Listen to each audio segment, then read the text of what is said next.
In the summer of 1923, Jack Dutton leads the cattle drive up into the mountains for summer pasture.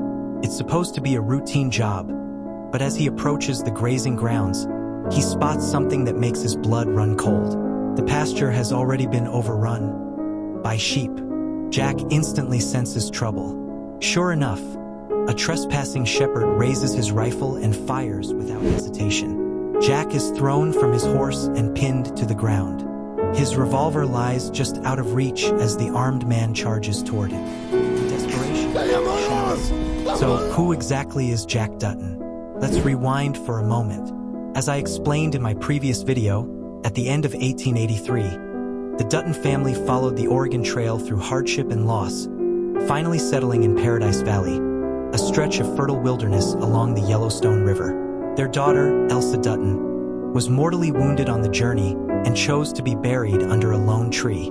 That place became their home. Around 1893, James Dutton was injured in a gunfight with cattle thieves. He managed to return home but eventually died from his wounds. His wife Margaret struggled through the brutal Montana winter alone with their two sons, John and Spencer. She froze to death outside their cabin, leaving behind a desperate letter to James's brother, Jacob Dutton, asking him to come north and care for the boys. By the time Jacob arrived, Margaret was gone and the children were barely alive. Jacob and his wife Cara raised them, and under Jacob's leadership the Yellowstone Ranch began to grow strong. John stayed on the ranch while Spencer went off to fight in World War I, becoming a hardened soldier like his father. Jack Dutton is John's son, the new generation born on Yellowstone soil. Back in the mountains at this critical moment, the gunshot draws the rest of the Dutton cowboys. Jacob Dutton rides in at the head of the group, leading a fierce gunfight against the invading shepherds. Outnumbered, the trespassers are quickly surrounded, and when Jacob realizes their leader is none other than Banner Creighton, his fury boils over. Jacob strikes Banner with a brutal punch. Banner tries to talk his way out, swearing he never fired a shot. But Jacob's patience is gone. This isn't the first time Banner has trespassed to graze his sheep on Dutton land. During the devastating grasshopper plague, every rancher is struggling with shortages. Banner's own pastures were stripped bare, so he cut Dutton's fences and led his sheep onto Yellowstone grass. As livestock commissioner, Jacob had already warned him not to cross that line. But Banner doesn't care. He's determined to feed his flock, no matter the cost. To address the forage crisis, Jacob decides to open his own high mountain pastures, leading the cattle drive to keep the herds fed through summer while defending against predators.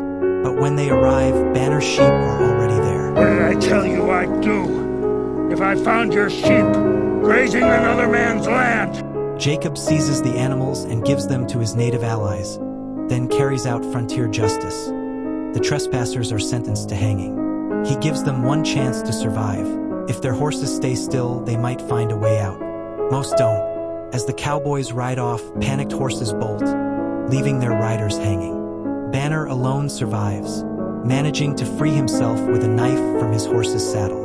Later, around the campfire, Jack questions why his grandfather left Banner alive. Jacob explains that fear is the best deterrent. If someone lives to spread the word that Yellowstone is not to be messed with, others will think twice. What Jacob doesn't realize is that this decision will bring disaster. With the lower grasslands ruined, the cowboys push deeper into the mountains to find new grazing land. After days of travel, they finally find a lush valley. Jacob leaves cowhands behind to watch the herds and heads home. At the ranch, Jack's fiancée Elizabeth spots him from afar. She drops her basket of eggs and runs to meet him, full of joy. But far from home, Banner returns and rallies his men.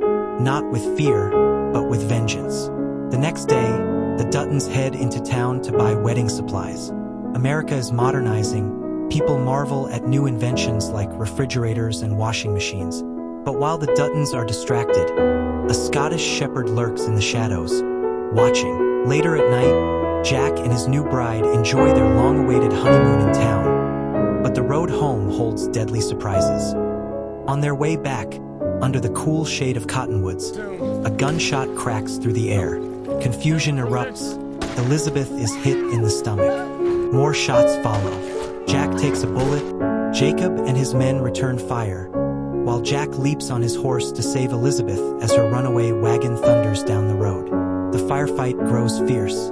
Just as the Duttons gain the upper hand, Banner arrives in a shiny new car and pulls out a Thompson submachine gun. The storm of bullets cuts Jacob and John down. Jack fights bravely but is outnumbered. Only the arrival of Yellowstone cowboys turns the tide. Banner flees, leaving his men to die. Kara finds Jacob bleeding from every orifice. John is dead with a bullet through his eye. Elizabeth is gravely wounded. Amid the chaos, Kara hunts down one of the fleeing attackers and kills him in a tense standoff. A reminder that Dutton women are as formidable as the men. As Jacob clings to life, he warns everyone to keep his condition secret. If word gets out that Yellowstone's leader has fallen, opportunists will swarm like vultures. Kara, now the de facto head of the family, takes charge. She writes a letter to Spencer, who was far away, their last hope. But in those days, a letter can take months to arrive. Where is Spencer now, and how will he respond? That is a story for the next chapter.